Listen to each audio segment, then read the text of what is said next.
నమస్తే welcome to wide angle Almatti Narayanpur ప్రాజెక్టులపైనే ఇప్పటికే విమర్శలు వినిపిస్తూ ఉంటే ఇప్పుడు మరో కొత్త పంచాయతీకి కర్ణాటక తెరలేపింది.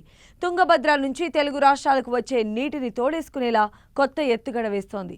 ఇంతకీ కర్ణాటక సర్కార్ ఏం చేస్తోంది? ఆ నిర్ణయం తెలుగు రాష్ట్రాలపై ఎలాంటి ప్రభావం చూపించే అవకాశం ఉంది?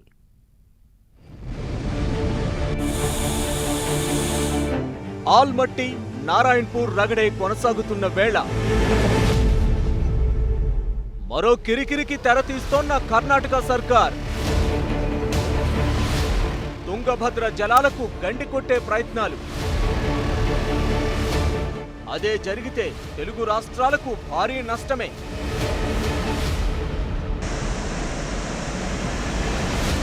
నీళ్లుండేది గొడవలు పెట్టడానికేనని అన్నాడో రచయిత. నిజమే, దేశంలో నీటి వివాదాలు రోజురోజుకు ముదురుతున్నాయి. మిగతా రాష్ట్రాలతో తెలుగు రాష్ట్రాలకే కాదు, ఏపీ తెలంగాణ మధ్య కూడా యుద్ధం జరుగుతోంది. ఈ వార్ ఎలా ఉన్నా బెరబెరమంటూ కృష్ణమ్మ తెలుగు రాష్ట్రాల్లోకి కదిలి వచ్చే మార్గాల్లో మరిన్ని అడ్డంకులు ఏర్పడబోతున్నాయా అంటే అవుననే సమాధానమే వినిపిస్తోంది. ఆల్మట్టి నారాయణపూర్ను దాటి తెలుగు రాష్ట్రాల్లోకి కృష్ణమ్మ రాక ఇప్పటికే మరింత ఆలస్యమవుతోంది. వర్షాభావ పరిస్థితుల్లో చుక్క నీరు కిందకు రాని పరిస్థితి. ఇకపై అంతో ఇంతో వర్షాలు కురిసినా కృష్ణా జలాలు వస్తాయో రావో అని ఆందోళనగా ఎదురు చూడాల్సిన దుస్థితి కనిపిస్తోంది. ఇప్పటికే కృష్ణా జలాల విషయంలో మొదట్నుంచి రకరకాల కొర్రీలు పెడుతూ వస్తున్న కర్ణాటక ఇప్పుడు మరో నిర్ణయం తీసుకుంది.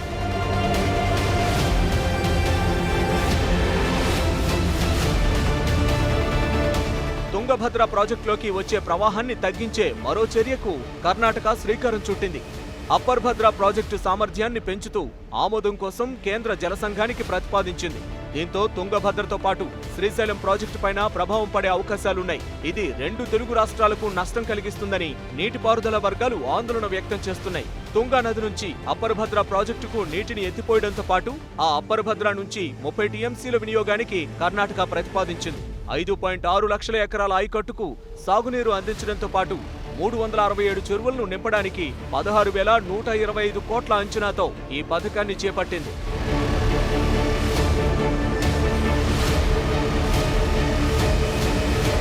నిజానికి అప్పర్ భద్ర ప్రాజెక్టు నిర్మాణాన్ని గతంలో ఎప్పుడో ప్రారంభించారు. అయితే ఇప్పుడు దాని సామర్థ్యం పెంచడం, తుంగా నది నీటిని మళ్లించనుండటంతో ఆ ప్రభావం తుంగభద్ర నదిపై పడే అవకాశాలు ఉన్నాయి.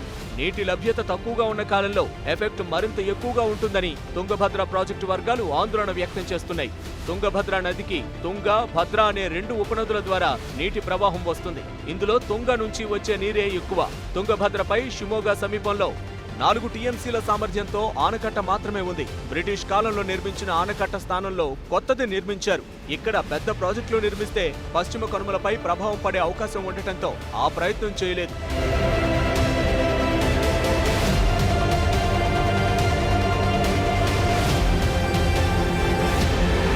భద్రలో కర్ణాటకకు 62.5 టీఎంసీల కేటాయింపు ఉంది. ఈ మొత్తం నీరు వినియోగంలో ఉంది. అయితే భద్ర డ్యాం నుంచి అప్పర్ భద్రకు ఎత్తిపోతల పథకాన్ని చేపట్టింది. కొన్నేళ్లుగా ఈ పనులు కంటిన్యూ అవుతున్నాయి. గతేడాది రోజుకు 600 క్యూసెక్కుల చొప్పున సుమారు 20 టీఎంసీలను ఎత్తిపోసినట్లు సమాచారం. భద్ర నుంచి ఆగస్టు నెలలో తుంగభద్ర ప్రాజెక్టుకు వచ్చే ప్రవాహం కీలకం. అలాంటిది భద్ర నుంచి మరింత నీటి వినియోగానికి ఏ ప్రాజెక్టు చేపట్టినా అది తమ ప్రయోజనాలను దెబ్బతీస్తుందని చాలా కాలంగా తెలుగు రాష్ట్రాలు ఆందోళన వ్యక్తం చేస్తున్నాయి. అలాంటిది ఇప్పుడు తుంగ నుంచి 17.4 టీఎంసీలను భద్రా నదికి ఎత్తిపోసి అక్కడి నుంచి 29.9 టీఎంసీలతో అప్పర్ భద్ర ఎత్తిపోతల పథకం ప్రతిపాదన కేంద్ర జలసంఘం ముందుంది.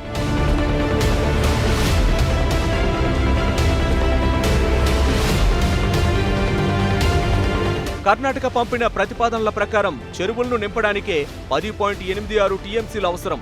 మిగిలిన 19 టీఎంసీలతో 5.6 లక్షల ఎకరాల ఆయకట్టుకు సాగునీరు అందించడం సాధ్యం కాదు. దీనిపై అభ్యంతరం వ్యక్తం కావడంతో డ్రిప్ ఇరిగేషన్ చేపట్టనున్నట్లు ప్రతిపాదించింది. అయితే తుంగ నుంచి ఎంత మళ్లించేది, అప్పర్ భద్ర నుంచి ఎంత నీటిని వినియోగించుకునేది పరిశీలించడానికి ఎలాంటి పర్యవేక్షణ ఉండదు. గత సంవత్సరమే 20 టీఎంసీలను ఎత్తిపోశారంటే సవరించిన ప్రతిపాదన ప్రకారం ఎక్కువ నీటిని మళ్లించడానికే అవకాశం ఉంటుందన్న ఆందోళన వ్యక్తమవుతోంది. అప్పర్ భద్రలో ఇప్పటికే 30% పనులు పూర్తి కాగా ఈ సమయంలో తమ ముందుకు ఈ ప్రతిపాదన ఎందుకు తెచ్చారని కేంద్ర జలసంఘం చైర్మన్ ప్రశ్నించింది. పలు అభ్యంతరాలు వ్యక్తం చేయడంతో పాటు తుంగభద్ర ప్రాజెక్టుపై ఎలాంటి ప్రభావం పడుతుందన్న దానిపై ఆరా తీసినట్లుగా తెలుస్తోంది. ఉమ్మడిగా ఉన్నప్పటి నుంచి ఇప్పటి వరకు కృష్ణా జలాలకు సంబంధించి తెలుగు రాష్ట్రాలతో ఉన్న వివాదాలేంటి? జల వివాదాలకు సంబంధించి 2 ట్రిబ్యునల్స్ ఏర్పాటు చేశారు. ఏ టీం ఏం తేల్చింది? ఎలాంటి ఒప్పందాలు కుదిర్చింది? అవన్నీ ఇప్పుడు అమలవుతున్నాయా?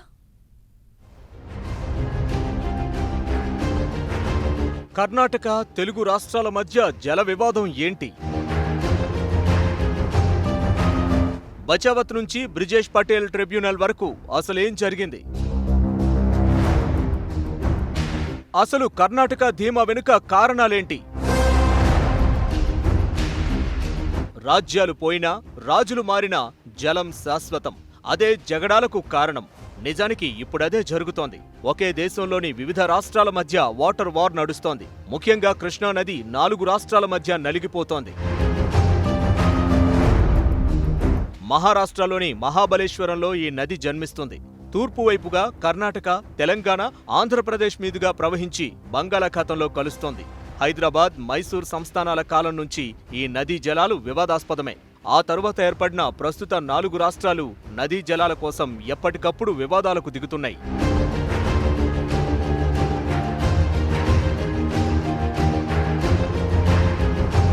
కృష్ణా నది వివాదాలను పరిష్కరించడమే లక్ష్యంగా అంతర్రాష్ట్రాల నదీ జలాల వివాదాల చట్టం 1956 కింద 1969లో కృష్ణా నదీ జలాల వివాద పరిష్కార ట్రిబ్యునల్ ఏర్పాటు చేశారు. 1976లో ఈ బచావత్ ట్రిబ్యునల్ తమ నివేదికను సమర్పించింది.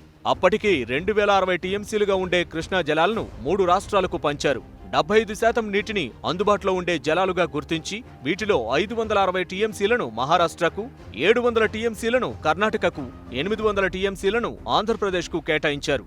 అయితే ఒప్పందాలు, నిబంధనలు ఎక్కువ రోజులు నిలవలేదు. వివాదాలు మళ్లీ మొదటికొచ్చాయి. దీంతో 2వ ట్రిబ్యునల్ ఏర్పాటు చేయాల్సిన పరిస్థితి ఎదురైంది.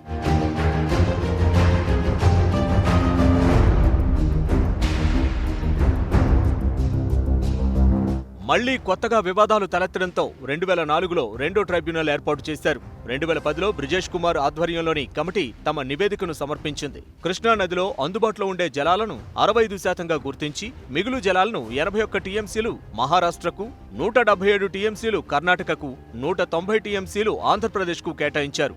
ఇక ప్రధాన కేటాయింపులకు సంబంధించి మహారాష్ట్ర 666 టీఎంసీలు, కర్ణాటక 911, ఆంధ్రప్రదేశ్ 1000 టీఎంసీలుగా మార్చారు. అయితే ఆ తరువాత కేటాయింపులతో విభేదిస్తూ ఆంధ్రప్రదేశ్ ప్రభుత్వం సుప్రీంకోర్టులో పిటిషన్ దాఖలు చేసింది. ఇదిలా ఉండగానే 2014లో ఆంధ్రప్రదేశ్ విభజన జరిగింది. ప్రస్తుతం కొత్తగా ఏర్పడిన తమ రాష్ట్రాన్ని కూడా చేర్చి మళ్లీ కేటాయింపులు జరపాలని తెలంగాణ కోరుతోంది. అయితే దీన్ని మహారాష్ట్ర, కర్ణాటక వ్యతిరేకిస్తున్నాయి.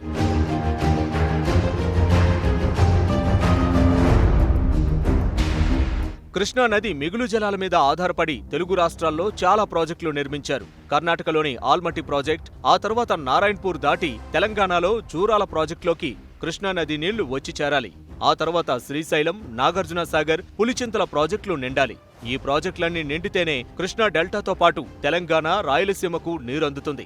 అయితే అంతకంతకు ఆల్మట్టి ప్రాజెక్టు ఎత్తు పెంచుకుంటూ పోతున్నారు. ఇప్పటికే ఈ విషయంపై కర్ణాటక సర్కార్పై తీవ్ర విమర్శలొస్తున్నాయి. కృష్ణా నదీ జలాల విషయంలో తొండాట ఆడుతూ మొత్తం నీటిని వినియోగించుకునేందుకు కుట్రలు చేస్తున్న కర్ణాటక సర్కార్ ఇప్పుడు తుంగభద్ర నీటి ప్రవాహం తగ్గించేందుకు ప్రయత్నాలు చేయడంపై తెలుగు రాష్ట్రాలు భగ్గుమంటున్నాయి.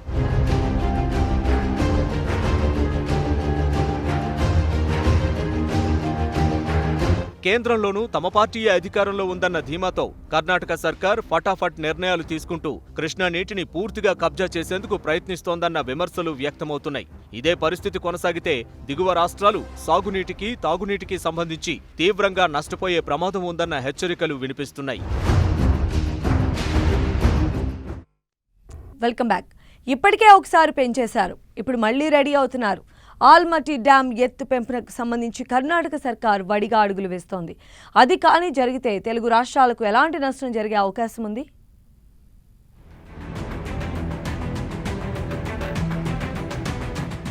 ఇప్పటికే ఆల్మట్టి ప్రాజెక్టుతో తీరని నష్టం మిగిల్చిన కర్ణాటక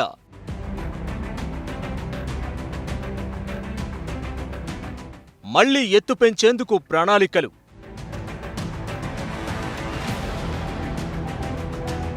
కృష్ణా జలాలన్నీ తానే ఉపయోగించుకోవాలని కుట్ర.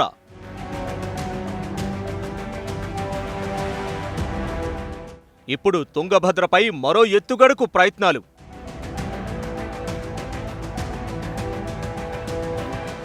ఏ ధీమాతో కర్ణాటక ఇలా ముందుకు వెళ్తోంది?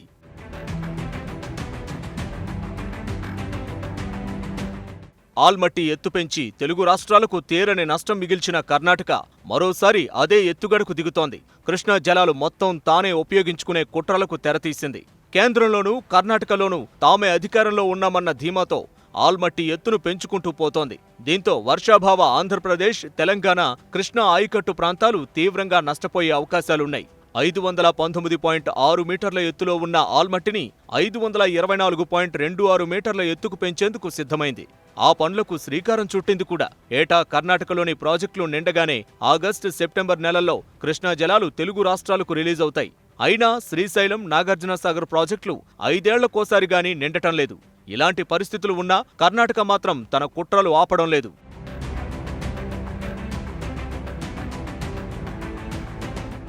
ఆల్మట్టి ఎత్తు పెరిగితే మిగులు జలాలపై ఆధారపడి తెలంగాణ నిర్మిస్తున్న అనేక ప్రాజెక్టులు నిరుపయోగంగా మారుతాయి. నెట్టెంపాడు, భీమా, డిండి, పాలమూరు, రంగారెడ్డి ఎత్తిపోతల పథకం వంటి ప్రాజెక్టుల నుంచి సాగునీరు అందనట్టే. గతంలో ఆల్మట్టి ఎత్తు పెంపునకు బ్రజేష్ కుమార్ ట్రిబ్యునల్ అనుమతించడంపై 2010లో అప్పటి ఉమ్మడి ఆంధ్రప్రదేశ్ ప్రభుత్వం సుప్రీంకోర్టులో సవాల్ చేసి స్టే తీసుకొచ్చింది. తెలంగాణ ప్రభుత్వం 2014 జులైలో రిట్ పిటిషన్ వేసింది. ఇప్పుడు ఆల్మట్టి పెంపునకు అనుమతి ఇస్తూ కేంద్ర ప్రభుత్వం నోటిఫికేషన్ ఇస్తే అది కోర్టు ధిక్కారమవుతుందని, న్యాయపరంగా ఎదుర్కొంటామని తెలుగు రాష్ట్రాల నీటిపారుదల శాఖ అధికారులు అంటున్నారు.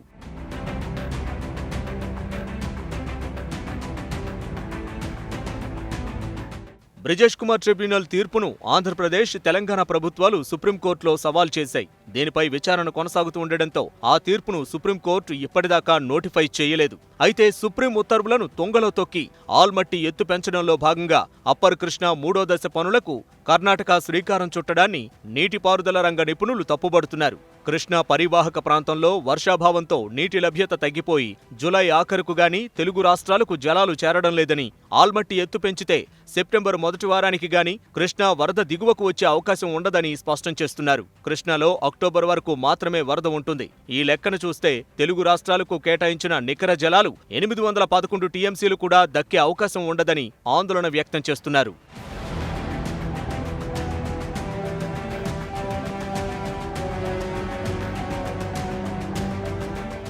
ఆల్మట్టి ఎత్తు పెంపుపై కర్ణాటక సర్కార్ ముందు నుంచి వ్యూహాత్మకంగా అడుగులు వేస్తోంది. గతేడాది కృష్ణా జలవనరుల శాఖ మంత్రి, మహారాష్ట్ర నీటిపారుదల శాఖ మంత్రి జయంత్ పాటిల్తో సమావేశమై బ్రిజేష్ కుమార్ ట్రిబ్యునల్ తీర్పును నోటిఫై చేసేలా కేంద్రాన్ని కోరటం, ఆల్మట్టి ఎత్తు పెంచడంపై చర్చించారు. బ్రిజేష్ కుమార్ ట్రిబ్యునల్ తీర్పును నోటిఫై చేసి గెజిట్ నోటిఫికేషన్ జారీ చేయాలని ఇద్దరు మంత్రులు కేంద్రానికి విజ్ఞప్తి చేశారు. ఈ మేరకు 2 రాష్ట్రాల ప్రభుత్వాలు కేంద్రానికి ప్రతిపాదనలు పంపాయి.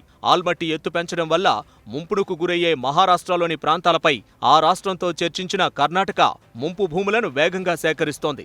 కృష్ణా నదికి వరదలు ప్రారంభమయ్యేలోగా డ్యాం ఎత్తు పెంచే పనులను కాంట్రాక్టర్లకు అప్పగించి శరవేగంగా చేపట్టే దిశగా అడుగులు వేస్తోంది.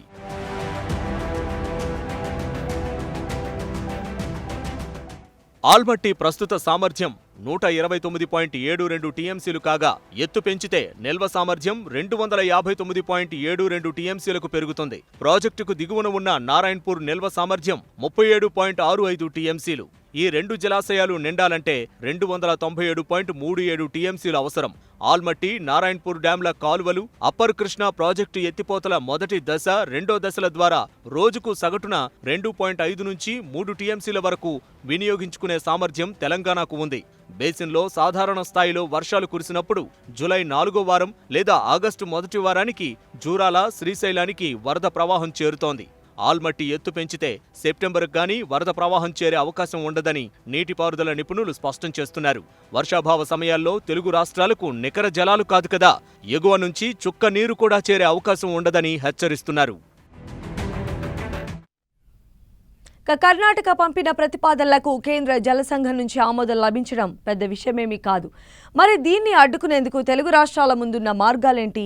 ఏం చేస్తే కర్ణాటక దూకుడును అడ్డుకునే అవకాశాలున్నాయి?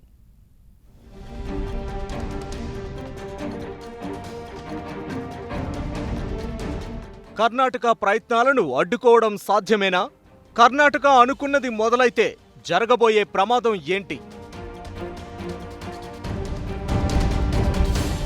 ఆల్మట్టి ప్రాజెక్టు ఎత్తు పెంచుతూ నీటిని వాడుకునేందుకు కుట్ర చేస్తున్న కర్ణాటక ఇప్పుడు తుంగభద్రకు ప్రవాహం తగ్గించేందుకు ప్రయత్నాలు చేయడంపై తెలుగు రాష్ట్రాల అధికారులు భగ్గుమంటున్నారు. ఆల్మట్టి, నారాయణపూర్ ప్రాజెక్టుల ప్రభావంతో ఎప్పటికో కానీ మన ప్రాజెక్టులకు నీళ్లు చేరడం లేదు. అలాంటిది ఇప్పుడు తుంగ నుంచి అప్పర్ భద్రకు, అక్కడి నుంచి తమ అవసరాలకు నీటిని వినియోగించుకోవాలని ప్రణాళికలు రచిస్తున్న కర్ణాటక తీరుపై సమిష్టి పోరాటం చేయాల్సిన అవసరం ఉందన్న అభిప్రాయాలు వ్యక్తమవుతున్నాయి. వర్షాలు కాస్త అటు ఇటు అయితే ఇప్పటికే వెలవెలబోతున్న ప్రాజెక్టులు ఈ నిర్ణయంతో మరింత బోసిపోయే ప్రమాదం ఉందన్న ఆందోళనలు కనిపిస్తున్నాయి. తుంగభద్ర నదిపైన కర్ణాటక అప్పర్ భద్రలోకి నీరు తరలించేదానికి కొత్తగా ఒక ప్రయత్నం ప్రారంభించిందనేటటువంటి వార్త ఉభయ తెలుగు రాష్ట్రాల్లోని రైతాంగానికి కొంత ఆందోళన కలిగిస్తుంది. ఎందుకంటే మళ్ళీ కృష్ణానదిలోకి వచ్చేటటువంటి నీటి పరిమాణం తగ్గుతుంది కాబట్టి ఉభయ రాష్ట్రాలకి కూడా నష్టం ఉంటుంది. కర్ణాటక మరోసారి జలదోపిడీకి ప్రయత్నం చేస్తోందని విశ్లేషకులు అభిప్రాయపడుతున్నారు. అప్పర్ భద్ర ద్వారా 30 టీఎంసీలు తుంగభద్ర ద్వారా తీసుకోవాలని ప్రయత్నం జరుగుతోందని, ఈ ప్రాజెక్టు చేపడితే 2 తెలుగు రాష్ట్రాల మీద తీవ్ర ప్రభావం పడుతుందని చెబుతున్నారు. తుంగభద్ర నుంచి ఏపీకి వచ్చే కేసీ కెనాల్, లో లెవెల్, హై లెవెల్ కెనాల్స్ కు నీరు తగ్గిపోతుందని, శ్రీశైలం ప్రాజెక్టుకు వరద కూడా తగ్గిపోతుందని హెచ్చరిస్తున్నారు. కృష్ణానదిలో నీటి లభ్యత కూడా తగ్గిపోతుందని, శ్రీశైలం మీద ఆధారపడిన ప్రాజెక్టులకు నీటి కష్టాలు ఎదురవుతాయని అంటున్నారు. నాగార్జున సాగర్, పులిచింతల, కృష్ణా డెల్టాకు నీటి లభ్యత ఉండదని అంటున్నారు.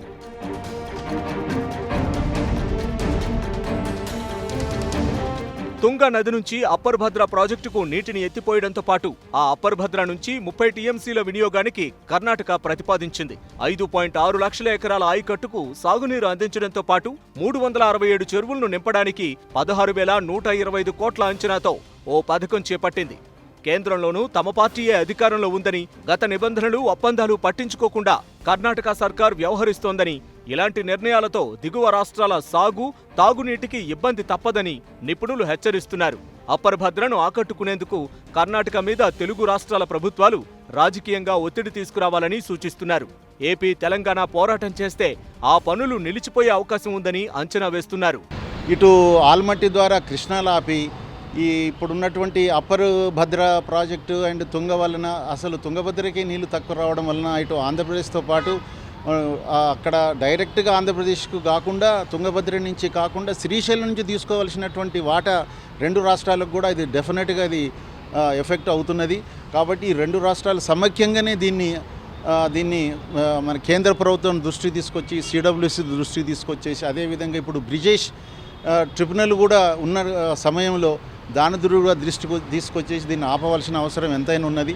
ఇందులో 2 రాష్ట్ర ముఖ్యమంత్రులు డెఫినెట్గా దీని మీద ఒక అంగీకారానికి వచ్చి చేసినట్టయితేనే మనము తుంగభద్రని యొక్క దోపిడీని ఆపగలుగుతాం. కొంతమంది ఏమంటున్నారంటే తుంగభద్రలో మనం వాడుకునే తక్కువనే కదా అది అని. తుంగభద్రలో డైరెక్ట్గా వాడుకోవడం తక్కువనే, కానీ తుంగభద్ర ద్వారా వచ్చే నీటిని శ్రీశైలం నుంచి మనం వాడుకోవాల్సినది ఇంకా ఫ్యూచర్లో చాలా ఉన్నది. పాలమూరు రంగారెడ్డి అయినట్టయితే రోజుకు 3 టీఎంసీల నీళ్లు, కల్వకుర్తి, ఎస్ఎల్బీసీ టన్నల్ స్కీములు, ఇవన్నీ కూడా, తర్వాత కింద ఉన్నటువంటి నాగార్జున సాగర్, దాని తర్వాత ఏఎంఆర్పి, మరి ఇవన్నీ కూడా మనకు ఎఫెక్ట్ అయ్యే అవకాశం ఉన్నది. కాబట్టి కేంద్రంలోనూ బీజేపీ అధికారంలో ఉంది. దీంతో కర్ణాటక పంపించిన ప్రతిపాదనలను కేంద్ర జలసంఘం ఆమోదం తెలపడం పెద్ద ఇబ్బందిగా మారే అవకాశం లేదు. అయితే దీన్ని అడ్డుకునేందుకు పార్టీలకు అతీతంగా నేతలంతా ముందుకు రావాలని పలువురు సూచిస్తున్నారు.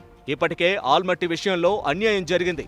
ఇప్పుడు తుంగభద్రకు సంబంధించి అదే జరిగితే ఆ ప్రభావం భవిష్యత్ తరాలపై కనిపించే ప్రమాదం ఉంటుందని, అందుకే కర్ణాటకపై ఒత్తిడి తీసుకురావాలని సూచిస్తున్నారు.